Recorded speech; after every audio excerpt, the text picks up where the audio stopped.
हर जमाने में कुछ लोग ऐसे होते हैं जो सच्चाई के लिए खड़े होते हैं। वो अल्लाह से डरते हैं, दिल से अच्छे होते हैं और लोगों के लिए रहमत बनते हैं। उनके पास ताकत होती है, लेकिन वो ताकत का इस्तेमाल हमेशा इंसाफ और भलाई के लिए करते हैं। ऐसे ही एक प्यारे और बहादुर नबी थे, हजरत दाऊद अलैहिस्सलाम। वो अल्लाह के बहुत ही नेक और सच्चे पैगंबर थे। उनकी जिंदगी हमें सबक देती है कि कैसे अल्लाह से डरकर सच्चाई के साथ जीना चाहिए। हजरत दाऊद अलैहिस्सलाम एक शरीफ और सीधी सादी फैमिली में पैदा हुए थे। वो बचपन से ही बहुत अच्छे, मेहनती और अल्लाह को याद करने वाले इंसान थे। वो दिन में बकरियां चराते और अकेले बैठकर अल्लाह का जिक्र करते थे। अल्लाह ने उन्हें एक बहुत ही प्यारी और असरदार आवाज दी थी। जब वो अल्लाह की किताब जबूर पढ़ते थे तो पहाड़ भी उनके साथ अल्लाह का नाम लेते थे। पंछी उड़ते उड़ते रुक जाते थे और सब कुछ उनकी आवाज को सुनने लगता था। उस दौर में एक बहुत ही जालिम और ताकतवर बादशाह था, जालूत। उसकी फौज बहुत बड़ी थी और वो लोगों पर बहुत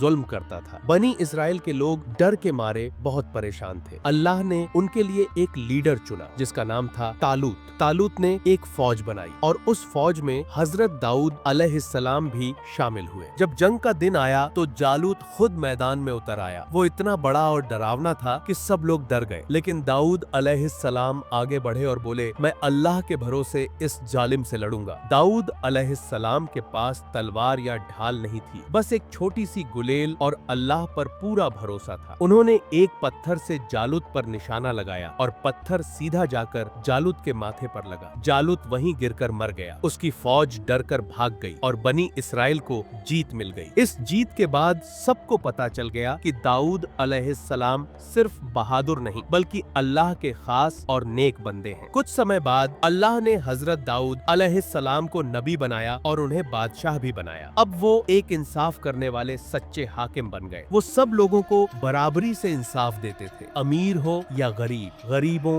यतीमों और कमजोरों का खास ख्याल रखते थे। उनका दरबार सबके लिए खुला होता था। अल्लाह ने हजरत दाऊद अलैहिस्सलाम पर जबूर नाम की किताब नाजिल की। इसमें दुआएं, नसीहतें और अल्लाह की याद भरी हुई थी। जब वो जबूर पढ़ते थे तो उनकी आवाज इतनी प्यारी होती थी कि लोग रो पड़ते थे, परिंदे उड़ना छोड़ देते और पहाड़ भी गूंज उठते थे। हजरत दाऊद अलैहिस्सलाम के जमाने में बनी इस्राएल के कुछ लोग समुंदर के किनारे रहते थे। अल्लाह ने उन्हें एक इम्तिहान में डाला। शनिवार को मछली पकड़ना मना है, लेकिन लोगों ने चालाकी की। वो शुक्रवार को जाल फैला देते और रविवार को मछलियां निकाल लेते। बोलते, हमने तो शनिवार को हाथ भी नहीं लगाया, लेकिन क्या अल्लाह को धोखा दिया जा सकता है? नहीं, अल्लाह को धोखा देने की ये चालाकी नाफरमानी थी। फिर अल्लाह ने गजब के साथ फरमाया, तुम जलील और रुस्वा बंदर बन जाओ। और वो लोग जो पहले इंसान थे वो सब के सब बंदर बन गए। वो ना बोल सकते थे, ना समझा सकते थे, बस शर्मिंदगी में जीते रहे। ये सबक है कि अल्लाह के हुक्म से खेलना बहुत बड़ा गुनाह है। एक दिन दो आदमी हजरत दाऊद अलैहिस्सलाम के दरबार में एक मसले को लेकर हाजिर हुए। उनमें से एक ने कहा, ए दाऊद, इस शख्स के पास 99 बकरियां हैं और मेरी सिर्फ एक ही बकरी है। अब ये चाहता है कि मेरी वो एक बकरी भी छीन ले। ये सुनते ही हजरत दाऊद अलैहिस्सलाम ने फौरन कहा, इसने तुम्हारे साथ नाइंसाफी की। ये तो जुल्म है कि 99 बकरियों के होते हुए भी वो तुम्हारी एक बकरी लेना चाहता है। मगर उसी वक्त उन्हें एहसास हुआ कि उन्होंने सिर्फ एक की बात सुनी, दूसरे की बात सुने बगैर ही फैसला सुना दिया। ये गलती उन्हें बहुत भारी लगी। वो फौरन सजदे में गिर पड़े, अल्लाह ताला से तौबा की और माफी मांगी। उनका दिल कांप उठा, क्योंकि वो जानते थे कि इंसाफ सिर्फ सुनने से नहीं, दोनों को बराबर समझने से होता है। इससे हमें सीख मिलती है, हमेशा दोनों की बातें सुनकर ही फैसला करना चाहिए। हजरत दाऊद अलैहिस्सलाम का एक बहुत खास तरीका था। वो एक दिन रोजा रखते और एक दिन छोड़ते। रात का आधा हिस्सा इबादत में गुजारते थे। वो अपने हाथ की मेहनत से रोजी कमाते थे, लकड़ियां काटते, चीजें बनाते और खुद बेचते। करीब 70 साल की उम्र में हजरत दाऊद अलैहिस्सलाम का इंतकाल हुआ। उनके बाद उनके बेटे हजरत सुलेमान अलैहिस्सलाम नबी और बादशाह बने, जो बहुत समझदार और अक्लमंद थे। हजरत दाऊद अलैहिस्सलाम की जिंदगी हमें ये बातें सिखाती है, हमेशा सच्चाई के साथ चलो, अल्लाह से डरो, मेहनत से कमाओ, इंसाफ करो और अगर गलती हो जाए तो माफी मांग लो। तो दोस्तों, अगर आपको ये कहानी अच्छी लगी हो तो इसे अपने दोस्तों, बच्चों और परिवार वालों तक जरूर भेजिए, ताकि हम सब हजरत दाऊद अलैहिस्सलाम की जिंदगी से कुछ अच्छा सीख सकें। अल्लाह हमें भी ऐसा नेक इंसान बनाए। आमीन।